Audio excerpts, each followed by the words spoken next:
come back void. So the plan was for Jonah to go down to Nineveh, but he chose to go somewhere else. He wanted Jonah to tell Nineveh to turn from their wicked ways. Just like right now. We have pastors and evangelists and missionaries going around talking and telling people, look, God is coming. Jesus is coming. Now we know that he's coming. But we got to be ready. We got to be ready. We got to turn from our wicked ways and be ready. In the city of Nineveh, the people was doing so many wicked things.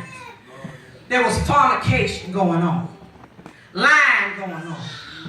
Cheating going on. Y'all might as well just come on and help me, y'all. Just I know you know the book of Jonah, so you might as well say amen. God said, if you deny me in the face of man, I'm going to deny you in the face of God. So you don't want God to deny you. He said, when you hear the truth, you should comment on the truth and say amen. So now if you are worshipers of God and you are saints of God, when you hear the word, you're supposed to say amen and be a witness. Amen. Amen. Okay. Now when Jonah first got on that ship, his troubles began right then. Just not only for him, but for those men on the boat that was with him. God decided that he would take his breath and blow into the wind. And when he did, it caused a tempest in the sea. All right. Now what a tempest is, it brings rain, sleet, hail, snow, and anything else that God want to get up and say, go out to the sea or go out to the world and do. But this was a magnificent storm. How many of you know that when we're going through the storm, God will be right there with us? Amen.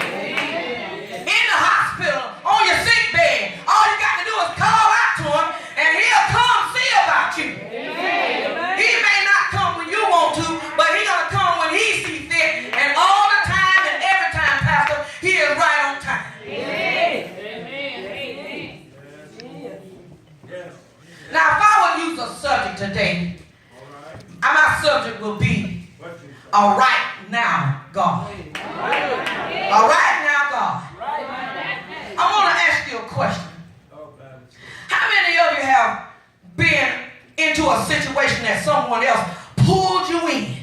And you didn't have nothing to do with it, but because of somebody else, they pulled you into a situation, and then you couldn't do nothing but pray and ask God, Lord, what can I do about it? Now talk about your children. Your children will pull you into some situations. And if you were saved, you look back, you will say, Lord, if it had not been for you, then I don't know where I would be when right now.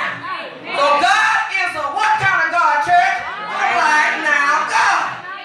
And I believe in the time and the hour and the present right now day, God will do what he want to do, and he is a right now God. A right now God. If you need a job, he's a right now God. If you need a healing, he is a right now God.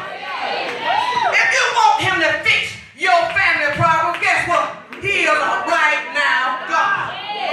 God is speaking to us. He said, don't wait till tomorrow. Don't think about what I'm going to do on yesterday. He said, but think about what I'm doing right now in this present time as we sitting on these benches and looking at one another. Right now is your time.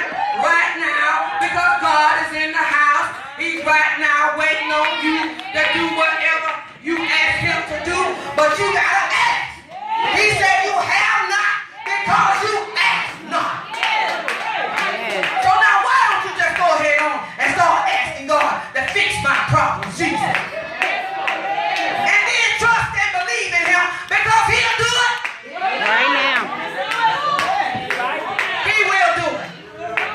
Yes, he will. Soon as that storm got to raging, those men, or everybody except for Jonah was scared. The Bible said they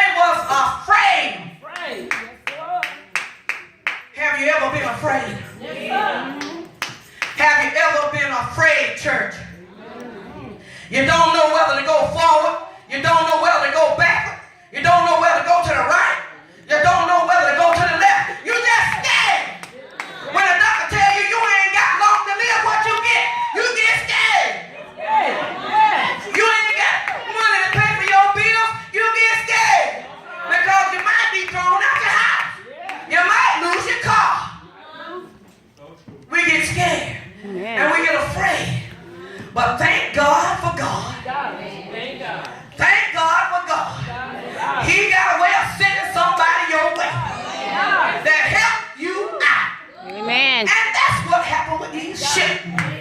That's what happened to them. Everybody was looking at Jonah talking about going down to Nineveh, but God has his focus on these men because he is a right now God. He is a right now God. So they had emptied everything out of the ship to try to make it the load easier for them to go across the sea. The wind, just picture this. The rain was pouring down. The hail was coming down. The lightning was flashing. These men had been on the sea for a long time, but they had never, ever seen a storm or been in the midst of a storm like this one before. Pastor, God take you through a storm and it'll make you look up and say, Lord, what in the world is going on, Jesus? You know I can't take this right here. I need you to bring me out.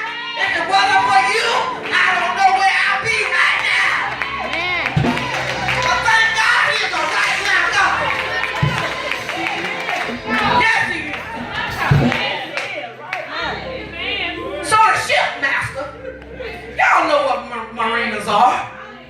They know the sea. Now like today, shipmasters and that's out on the sea captains, they have compasses. They have the directions already set out for them. They know which way to go, Pastor. And if they don't know, they can call somebody on the radio in this ship and find the directions if they get lost. But these men right here, they didn't have that. They didn't have that. But they were smart. They was intelligent. They knew how to go from one place to the other on the water, and they were good at what they were doing. They were great about what they were doing. God had blessed them men like he blessed some of us, gave us talents from within, and we hide. We hide. God said it's time to get up and start doing something. Don't hide your talent. Join the choir. Get on the deacon board. Join the missionary board. Okay. Now these boys, the shipmaster said, oh my Lord, we're going to throw over everything off to make this thing here so easy for us to go. But the wind and the rain, it ain't letting up. Let me go down here in the bottom of this ship and let me talk to this banker down here that we had never seen before. Maybe he's the reason why we going through this stuff. Well, they had a conversation. They asked him, where in the world you come from? What kind of job do you do?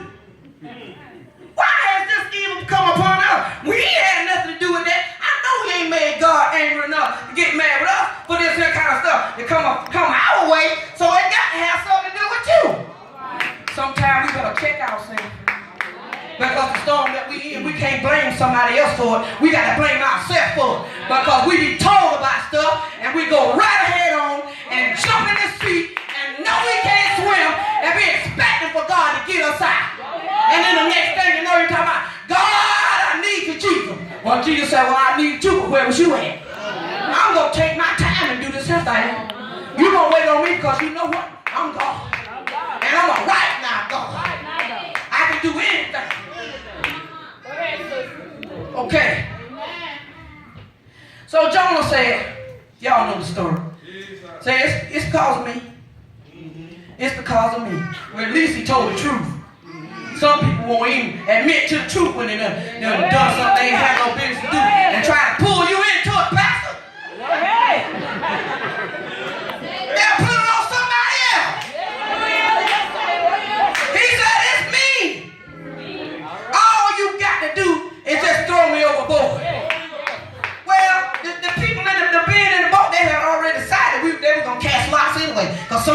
through everything. Old boy may have lost everything. The devil will make you lose everything, won't it, church? Amen. Just for God to get your attention. You will get rid of everything that you own, down to your clothes on your back. The devil will sift you like wheat. Don't be sifted like wheat. Yes, the men was going to cast lots anyway. And let me tell you about casting lots. Casting lots was permitted back in the Bible days. When the men cast lots, what they did was, they would say, just like we do now. But we say, we bet you. I bet you this. I bet you that. I bet you won't. I bet you I will. Okay, then let's flip a coin and see. Well, they cast lots. But back then, God allowed it, but he had the last say so. Now, if it came from God, he had the last say so. So they hadn't already decided, so somebody got to go. So y'all better call on y'all God. The shipmaster said, call on your God. Call him. Call on your God. Call him. Not mine. You better call on the one you serve. He told every one of them, Pastor, call on your God. Call on your God. So that's what they did. They called on their God, but guess what? Their God didn't answer. Because then they didn't know who was the true and living God. They didn't know Mary's baby Jesus. They didn't know the man who created heaven and earth. They didn't know the man who created the sea and the land. Until Jonah told them that this is God, the man who created